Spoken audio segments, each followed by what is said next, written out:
जब वो कुर्सी में बैठता है तब शोभामान होता है। कुछ व्यक्ति तो ऐसे होते हैं जिनके कुर्सी एक चार चांद लगते हैं।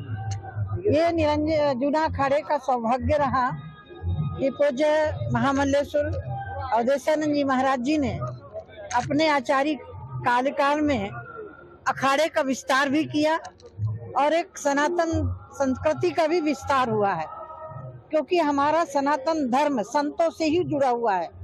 और आज मुझे गर्व हो रहा है कि जब मैं इस संत परंपरा में, मैं भी 42 साल मेरे को इस संत परंपरा में हो गए, आज मैं अपने आप को गौरवान्वित अनुभव करती हूँ।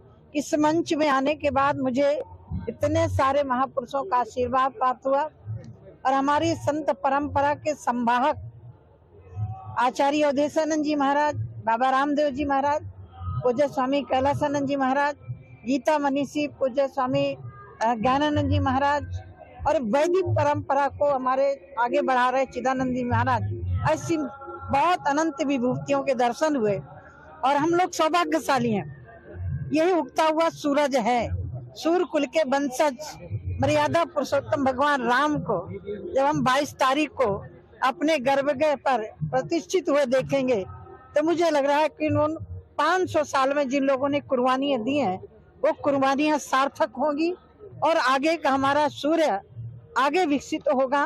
मैं इतना ही आज पूज्य स्वामी अवधेशानंद जी महाराज जी के ईश्वर से प्रार्थना करती हूँ कि आपके प्रखर नेतृत्व में देश ऐसे बढ़ता रहे और हमारी सनातन परंपरा इसी तरह बढ़ती रहे। तो 2024 का कार्यक्रम रखा गया 22 जनवरी को अयोध्या में, उसको किस रूप में आप देखती हैं? देखिए, मैंने पहले ही कहा कि सूर्य कुल के सूर्य वंशज एक तरह से सनातन संस्कृति का सूर्य उदय हो रहा है, जो बहुत काल खंड बीत गए, जिसके लिए 500 साल मायने रखता है संघर्ष करने का।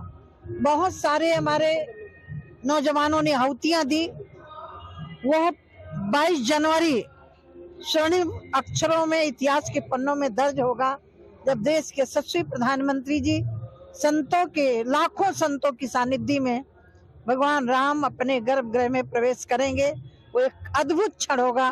मुझे लग रहा है वो दिन हमारे लिए बहुत गर्व का अनुभव हो रहा होगा, क्योंकि मैं उसकी साक्षी रही हूँ। उस आंदोलन में मेरी भी गिरहरी की तरह भूमिका रही है। जो मुझे संगठन ने दायित्व दिया उसका मैंने निर्वहन करने का प्रयास किया, लेकिन वो दिन हमारे जीवन का एक अद्भुत क्षण होगा।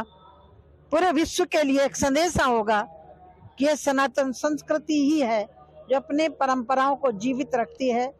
आज पूज्य अवधेशानंद जी महाराज जी के आचार्य रजत जयंती जिसको बोलते हैं, उसमें मुझे भी आचार्य जी ने अवसर दिया, मुझे भी आने का अवसर प्राप्त हुआ। संसद में जो कुछ हुआ, उपराष्ट्रपति जी की जिस तरह से मिमिक्री की गई, उसके बाद देखिए, ये सनातन संस्कृति और संवाहक जो होते हैं, एक संवैधानिक पद है, उस पद की मर्यादा को ख्याल में रखना चाहिए। व्यक्ति अलग हो सकता है, लेकिन पद एक अलग होता है जिसकी मर्यादा को सबको ख्याल में रखना चाहिए। लेकिन बहुत दुर्भाग्यपूर्ण था वो दिन जब एक उपराष्ट्रपति के ऊपर खिल्ली उड़ाई गई, मजाक उड़ाया गया। जनता जरूर इनको जवाब देगी।